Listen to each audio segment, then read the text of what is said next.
Oferecimento Canicos Moda Nerd. Portal aberto, sejam bem-vindos, viajantes do Armonverso. Eu sou o Fábio Jesse e hoje eu vou fazer um vídeo um pouco diferente.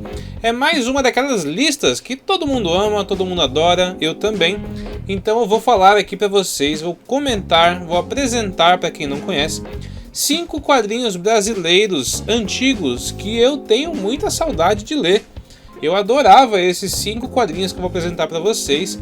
São de autores independentes que posteriormente se tornaram meus amigos, né? A gente já trabalhou junto em alguns projetos e eles pararam de fazer essas obras por diversos motivos, né? Cada um tem os seus motivos, mas eu sinto muita falta.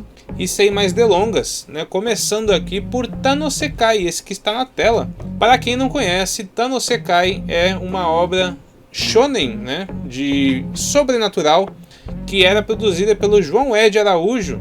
João Ed, que posteriormente ganhou alguns concursos do Silent Manga Audition, também foi um dos colocados no segundo Brasil Manga Awards da JBC com a obra Joy Comet e publicou algumas obras pela Draco, né?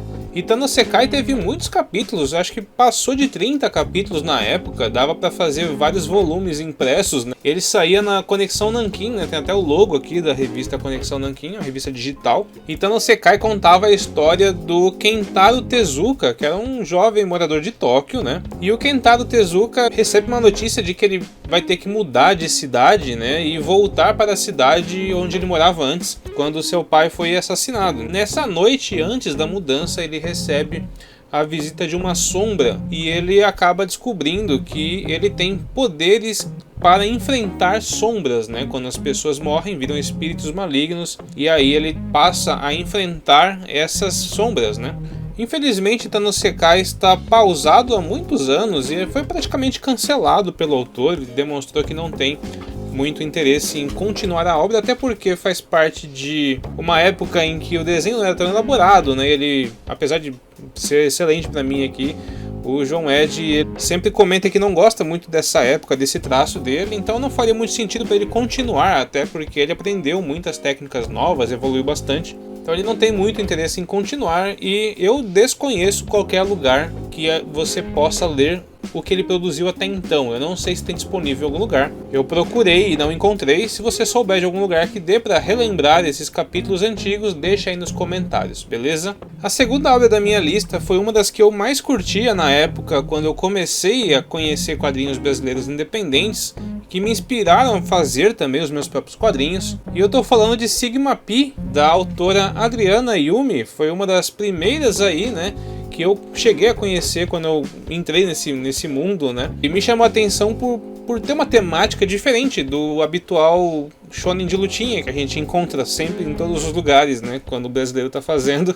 E Sigma Pi tinha uma temática mais escolar, né? Envolvendo química. A arte da Adriana Yumi é sensacional, ela tem todo um estilo próprio, né? E ela fazia impressos dos capítulos, né? Eu tenho até hoje aqui. E ela chegou a fazer até o capítulo 7. Eu acredito que ela tenha feito o 8. Não sei se ela chegou a postar em algum lugar. Mas eu também procurei e não encontrei lugares para ler Sigma Pi. Essa história se tratava da Branca, que é essa garota da capa. Ela começa a estudar numa escola nova e ela descobre que tem um clube de química nessa escola. E ela decide entrar para ver qual é que é, até porque ela curte bastante química. Só que nesse clube ela vai conhecer muito mais além da química habitual, né? Ela conhece vários amigos que vão mexer com o coração dela. E já é raro a gente ver pessoas produzindo shoujo no Brasil, né? E quando a gente vê assim, é bem inspirador mesmo. Eu gostava muito, tenho até hoje, guardo até hoje os impressos aqui.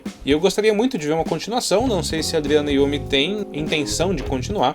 Mas fica aí o meu apelo, se você estiver assistindo, continue por favor. A terceira obra que eu sinto bastante saudade de ler é uma que praticamente poucas pessoas se lembram e poucas pessoas conheceram na época, né? A obra que eu tô falando se chama Clown e o nome do autor é Matheus Alves. Ele publicava os capítulos na Up Mangá, na época que tinha essa plataforma, né? Lá atrás, muitos anos atrás. E depois que a Up Mangá fechou, eu nunca mais ouvi falar desse quadrinho, nunca mais ouvi falar desse autor.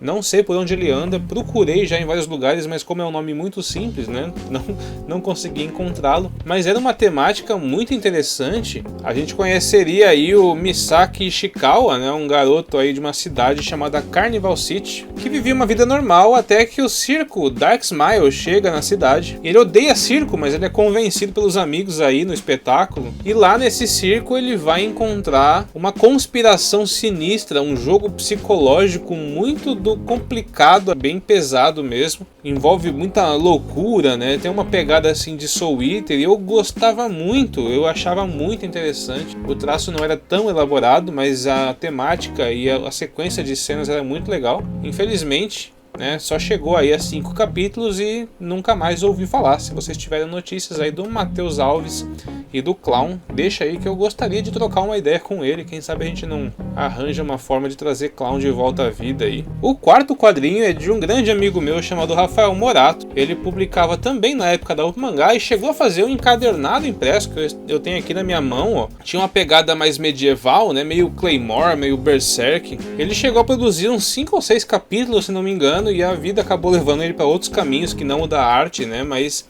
sinto muita falta porque eu gostava muito, acompanhava bastante o trabalho do Rafael Morato. E essa história a gente acompanhava a Lucélia, que era uma valquíria, né? E ela fazia parte de um grupo de guerreiras protetoras de uma igreja que enfrentava demônios e espíritos malignos, né?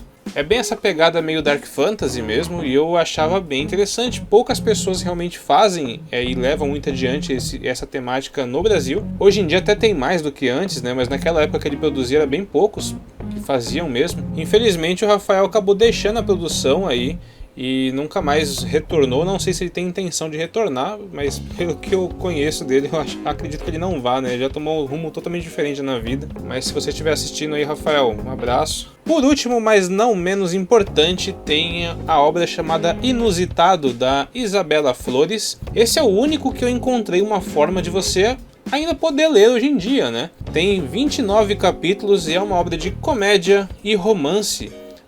Era uma das mais populares também da época da Up Mangá, e ela passou pela revista Manga Pride também. É outra das obras que eu adoraria trazer para o estúdio um dia, mas a Isabela pausou a obra há muito tempo. Não sei se ela tem intenção de continuar, mas se ela tiver, já fica o meu convite, Isabela, publique com a gente aqui, pelo amor de Deus. Essa ideia desse projeto não pode ficar parada, né? Tem certas obras que a gente não pode deixar passar e essa é uma delas. E essa história a gente vai conhecer a Jaqueline, que é uma garota comum, né? Mas ela foi inscrita em um programa de TV pelas suas amigas, né? Meio a contragosto, e ela vai participar, porque afinal ela já foi escolhida mesmo para participar. E esse programa é comandado por um cantor de músicas românticas, que a propósito a Jaqueline odeia. E acaba que ela é colocada em vários jogos, né? Vários joguinhos aí desse programa de TV, e ela passa por diversas provas e acaba conhecendo um pouco mais esse cantor chamado Daniel aí, né? E a relação deles acaba se tornando um pouco divertida, um pouco complicada, né? A gente vai conhecendo um pouco desses dois personagens, e o traço da Isabela sempre sensacional também, tem uma identidade única que eu gosto bastante. Esse aqui, como tem online no Tapas para leitura, eu vou deixar o link para vocês lerem na descrição do vídeo, e aí vocês poderão me dizer o que vocês acharam, beleza? Esses foram 5 quadrinhos brasileiros, né, independente, que eu gostava de ler quando eu comecei a fazer meus quadrinhos e comecei a acompanhar, e que eu sinto muita falta de acompanhar hoje em dia. Acho que dariam excelentes séries, todas têm um ótimo potencial. Qualquer uma delas eu adoraria ter, sair publicando pelo estúdio, na Action, enfim, né? E eu gostaria que você deixasse nos comentários qual obra mais antiga que você gostava de acompanhar e infelizmente o autor acabou parando de produzir e você sente falta, beleza? Eu quero conhecer mais séries aí que vocês sentem falta. Se você gostou desse vídeo, deixa o seu like, compartilha com seus amigos para que eles conheçam esses 5 quadrinhos sensacionais. Se você é novo por aqui, se inscreve no canal. Eu vou ficando por aqui, muito obrigado por ter assistido esse vídeo e portal fechado.